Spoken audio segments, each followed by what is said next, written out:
दोस्तों नमस्कार। साधना सिद्धि अघोरी चैनल में मैं आपका स्वागत करता हूं और आज मैं आपके सामने नटी यक्षिणी साधना और विधि लेके आ चुका हूं। दोस्तों मेरे नटी यक्षिणी साधना और विधि क्या है ये बताने से पहले अगर आप मेरे चैनल के ऊपर नए हैं तो मैं आप सभी लोगों से रिक्वेस्ट करूंगा कि आप मेरे चैनल को सब्सक्राइब कीजिए, बेल आइकॉन घंटी का बटन दबा दीजिए।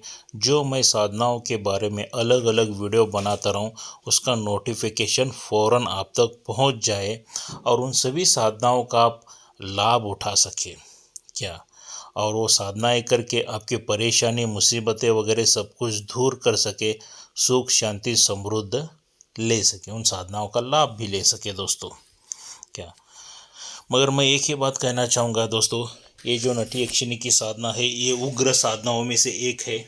क्या ये बगैर गुरु के आप साधना बिल्कुल भी मत करना, क्योंकि गुरु के मार्गदर्शन में ही यक्षिणी की साधना की जाती है। बगैर गुरु के अगर आप साधना करना चाहते हो तो एक ही मैं बात कहूँगा कि आप मृत्यु लोक पहुँच जाओगे।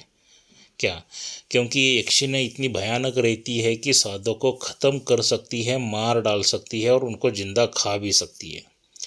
तो इसीलिए बगैर गुरु के साधना मत करना। अगर आपके पास कोई गुरु नहीं है तो आप मुझसे संपर्क कर सकते हैं। क्या मेरे पास से शिष्य दीक्षा लेके आप ये साधना कर सकते हो।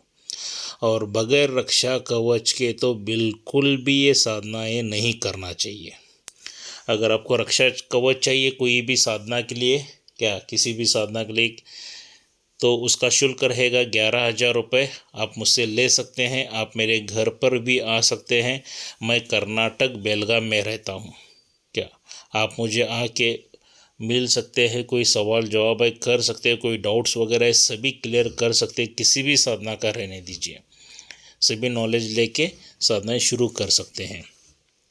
अगर आप दूर हैं तो आपको स्पीड पोस्ट से ये चीज़ें भेज दी जाएंगी, कोई दिक्कत नहीं है, स्पीड पोस्ट से आपको मिल जाएंगी तो उसका आप लाभ उठा सकते हैं दोस्तों। क्या मगर बगैर गुरु की परमिशन से ये साधनाएं नहीं करना चाहिए। गुरु की आज्ञा लेके परमिशन लेके ही ऐसी भयानक साधनाएं की जाती है। मगर ऐसी यक्षिणी की हो, भूत पिशाच की हो, कोई भी साधना करना है तो सबसे पहली ज़रूरी है कि हमें बहुत बड़ी शक्तियों की साधना करनी चाहिए, जो माता काली की आती है, काल भैरव की आती है या हनुमान जी की आती है। इनमें से पहला किसी न किसी देवी देवता की आपको साधना करनी ही पड़ेगी, तब जाके ये यक्षिणी भूत पिशाची वगैरह कोई भी हो, जिन जिन्नात हो, मशान उठाने के वगैरह आप साधनाएं कर सकते हैं। तब तक बिल्कुल नहीं कर सकते हैं। अगर ऐसे ही करने के लिए जाओगे तो आप मारे जाओगे दोस्तों। क्या क्योंकि हमारी रक्षा करने के लिए कोई बड़ी शक्ति, कोई देवी देवता हमारे साथ रहना ही ज़रूरी है। क्या अगर आप यक्षिणी की साधना करना चाहते हो तो सबसे पहले शंकर भोलेनाथ की आराधना करना बहुत ज़रूरी है और कुबेर जी की भी आराधना करना बहुत ज़रूरी है। इन दोनों देवताओं की आपने अगर आराधना कर ली तो यक्षिणी साधनाएं बहुत जल्दी सिद्ध हो जाती है। क्या तो उसका लाभ आप ले सकते हैं दोस्तों। तो दोस्तों चलिए यक्षिणी साधना कैसी है, क्या है, कब करनी है, कब नहीं करनी है, इसके बारे में थोड़ी सी जानकारी ले लेते हैं। ये जो उग्र साधना है दोस्तों, एक तो ये अमावस्या के दिन से आप शुरू कर सकते हो, या शनिवार या मंगलवार से शुरू कर सकते हो, या नवरात्रि के दिन भी ये साधना आप शुरू कर सकते हो दोस्तों। क्या ये हिसाब से दिया गया है। इस साधना का साधक को क्या करने से पहला मैं और एक बार बता रहा हूँ, ये साधना करने से पहला काली माता की साधना कीजिए, या काल भैरव की साधना कीजिए, या हनुमान जी की साधना कीजिए, तब जाके ही ये साधना पे आप फोकस कर सकते हो दोस्तों। वरना अगर ऐसा ही सीधा मत कीजिए, क्योंकि इतनी उग्र साधना में आती है ये। चलिए दोस्तों, हम लोग अभी यक्षिणी के साधना के बारे में थोड़ी सी अनुभव लेंगे, थोड़ा सा ज्ञान प्राप्त करेंगे। ये साधना कब करनी है, इसके साधना करने का जो समय रहेगा आपका, क्या प्रातः काल से सूर्यास्त होने तक ये साधना आपको करनी है। क्या प्रातः काल से सूर्योदय से शुरू करनी है, सूर्यास्त तक आपको ये साधना आपको कंटिन्यूस करते ही रहना है।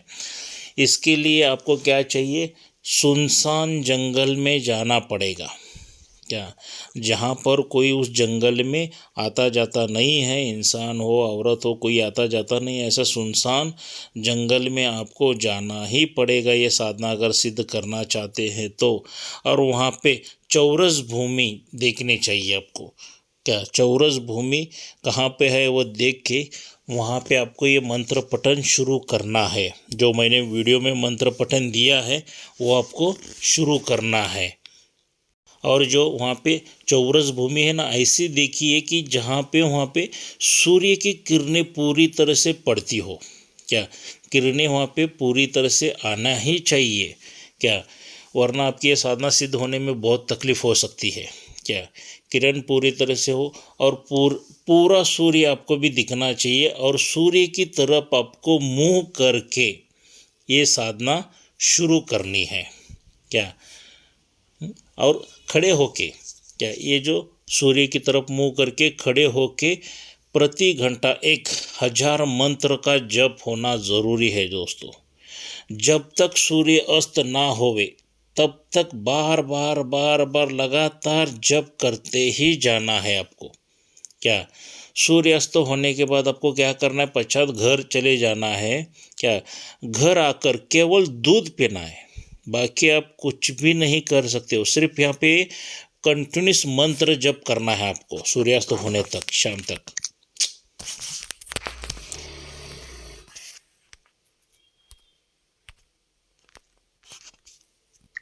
सूर्यास्त होने तक क्या करना है, कंटिन्यूस आपको मंत्र जप करना है।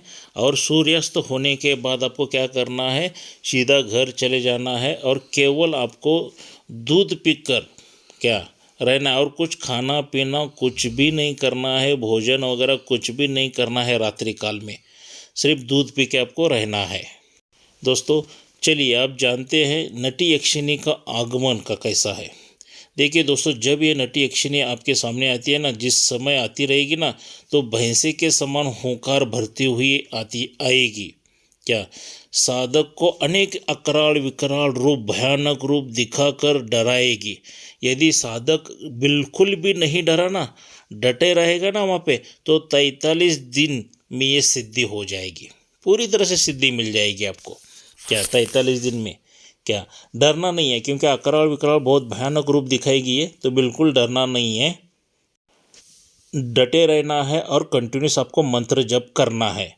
और जब वो आपके सामने आएगी ना, क्या, तो उसका वर्णन इस तरह से आपको दिखाई देगा कि सुंदरी गौरंग की एकदम गोरी पान लड़की रहेगी, जो सर पर क्या लाल कलर की चुनरी ओढ़े हुए आएगी और गले में मुंडों की माला धारण किए हुए आएगी आपके पास। क्या, तो ये हिसाब से हंसती खेलती हुई साधक के सामने खड़ी हो जाती है और इस साधक के ऊपर इतनी प्रसन्न हो जाती है कि प्रसन्न एक बार ये नटी यक्षिणी हो गई, मान लीजिए दोस्तों, आपके ऊपर जो चाहे आपकी मन वांछित, जो भी आपकी मन की इच्छा अनुसार वो सभी कार्य करने में समक्ष हो जाती है। एक बार इसको आपने सिद्ध कर लिया, मान लीजिए, जो भी कार्य रहेगा, जैसा भी रहेगा, अच्छा रहेगा बुरा रहेगा, ये बिल्कुल भी नटी यक्षिणी नहीं सुनती है। क्या, सोचेगी भी नहीं है, वो आपका कार्य करेगी ही करेगी। क्या, मगर यहाँ पे जो है आपको डटे रह के मंत्र पठन करना बहुत ज़रूरी है। ये एकांत में साधना जंगल में करना ज़रूरी। आप किसी को साथ में नहीं ले जा सकते हैं। कुछ साधकों को मैंने देखा है कि चलो भाई जाके साधना करके आएंगे और उसका फल मिलेगा। भाई आपको अकेले ही जाना पड़ेगा, आप किसी दोस्त रिश्तेदार को किसी को भी नहीं ले जा सकते हो। क्या, आपको सिद्धि चाहिए तो आपको मेहनत करना पड़ेगा। क्या, डटे रहना पड़ेगा। अगर साधक डरपोक है, आप डरपोक हो, तो मेरी राय में ये बिल्कुल साधना मत करना, क्योंकि सुनसान जंगल में जाके ये साधना आपको खड़े होके करना है, सूर्य की तरफ देखते हुए करना है। क्या, तो कंटिन्यूस 1 घंटे में तकरीबन 1000 तो जप होना चाहिए, कंटिन्यू जप होना चाहिए, जप मंत्र पठन कंटिन्यूस होना चाहिए।